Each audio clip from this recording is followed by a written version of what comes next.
ഡയറ്റിങ്ങിന്റെ plan എന്ന് പറഞ്ഞാൽ ഞാനിപ്പോ എന്റെ ഡയറ്റിംഗ് എന്ന് പറഞ്ഞു കഴിഞ്ഞാൽ ഞാൻ രാവിലെ ബ്രേക്ക്ഫാസ്റ്റ് സ്കിപ്പ് ചെയ്തു. ബ്രേക്ക്ഫാസ്റ്റ് അത് മെയിൻ ആയിട്ട് വേണ്ട. ബ്രേക്ക്ഫാസ്റ്റ് സ്കിപ്പ് ചെയ്യണം നമ്മൾ. അപ്പൊ രാവിലെ എന്നിട്ട് എന്ത് കഴിക്കും? ഊണ് കഴിക്കും.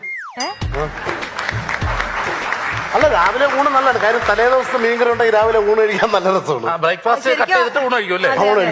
ചിലപ്പോ അങ്ങനത്തെ ഒരു ഡയറ്റ് പ്ലാൻ ആയിരിക്കും. ശരിക്കും പ്രേക്ഷകർക്ക് ഇത് ഭയങ്കരമായിട്ട് ഉപകാരപ്പെടും ഈ ഡയറ്റ് പ്ലാൻ. ഇങ്ങോട്ട് അപ്പൊ ഉച്ചക്ക് ഊണ് കഴിക്കും, കൂടെ കാപ്പിയും കഴിക്കും. ഏത് കാപ്പി? നമ്മൾ രാവിലെ സ്കിപ്പ് ചെയ്ത കാപ്പി ഇല്ലേ, അല്ലെങ്കിൽ അത് വേസ്റ്റ് ആവില്ല. അപ്പൊ അത് ഉച്ചക്ക് ഊണും ആ കാപ്പിയും കൂടെ ആയിട്ട് ഉച്ചക്ക് നമ്മൾ കഴിക്കും. അതെ. പക്ഷെ വൈകുന്നേരം ഒറ്റ നേരം, അതായത് 6 മണിയാകുമ്പോ നമ്മൾ ഒരു നേരം ഗോതമ്പാക്കണം. നല്ലതാണ്. രാവിലെ ഊണ്, ഉച്ചക്ക് ഊണും കാപ്പിയും, അപ്പൊ പിന്നെ വൈകിട്ട് ഗോതമ്പ് എന്ന് പറഞ്ഞാൽ 2 ചപ്പാത്തിയെ കഴിക്കാം. വൈകിട്ട് 2 ചപ്പാത്തി. കാര്യം 2 ചപ്പാത്തിയെ നമ്മൾ കഴിക്കാം. കാര്യം 7:30 നമുക്ക് വീണ്ടും ഉണ്ണാവുള്ളതല്ലേ. കാര്യം അപ്പൊ കൂടുതൽ ചപ്പാത്തി